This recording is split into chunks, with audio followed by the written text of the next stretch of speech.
আমার চ্যানেলে তোমাদের সবাইকে স্বাগতম। আমি আজকে বানাবো ডিম আর আলু দিয়ে ময়দা দিয়ে একটা পেটিস বানিয়ে দেখাবো ঘরোয়া পদ্ধতিতে।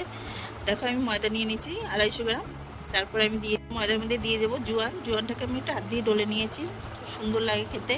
তারপর দিয়ে দিই চিলি ফ্লেক্স দেওয়ার পর একটু তেল দিয়ে নুন দিয়ে ভালো করে মিশিয়ে নিয়ে এবার একটু একটু করে জল দিয়ে আমি মেখে নেবো।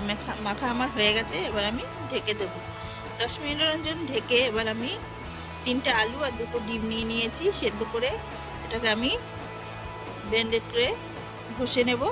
ঘষে ডিমটাকে আমি একটু ঘষে করে নেব। দেখো আমার হয়ে গেছে। এবার আমি এক এক করে মশলা দিয়ে দেবো।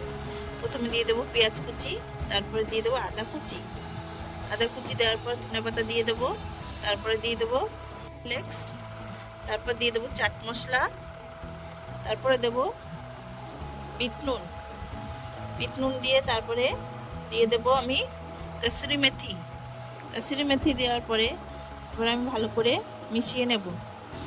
দেখো আমার মেশানো হয়ে গেছে। এবার কেটে নেব চিজটাকে, আমি একটু লম্বা লম্বা করে কেটে নেব। এরপর দেখো আমার ময়দাটা 10 মিনিট হয়ে গেছে। এবার দেখো ময়দা মাখাটা নরম হয়ে গেছে। এবার আমি ছোট ছোট করে লেচি কেটে নেব। আমি দেখো আমার লেচি কাটা হয়ে গেছে। এবার আমি একটা একটা করে সুন্দর করে বেলে তারপরে ভিতরে পুর দিয়ে মুড়িয়ে নেব। পুরো একটা চিজ দিয়ে দেবো, চিজ দিয়ে আবার মুড়িয়ে নেব। তোমাদের যদি আমার এই রান্নার ভিডিওটি ভালো লাগে তাহলে আমাকে সাবস্ক্রাইব, লাইক, কমেন্ট, শেয়ার করে দিও।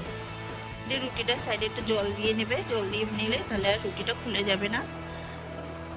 একটা বানিয়ে দেখাচ্ছি, দেখো এরকমভাবে বানিয়ে ভিতরে পুর দিয়ে উপরে একটা চিজ দিয়ে তারপর মুড়িয়ে সাইডে একটু জল দিয়ে করে দেবে, তারপর মুড়িয়ে নেবে, তাহলে আর দেখবে মোড়ানোটা খুলবে না।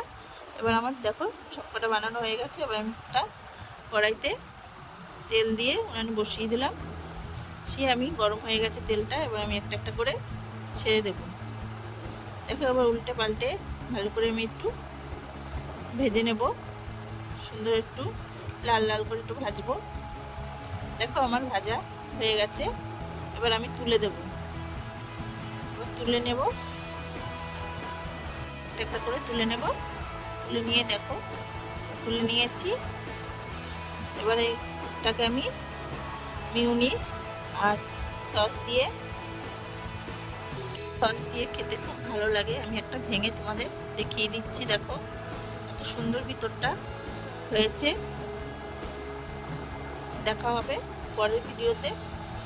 টাটা।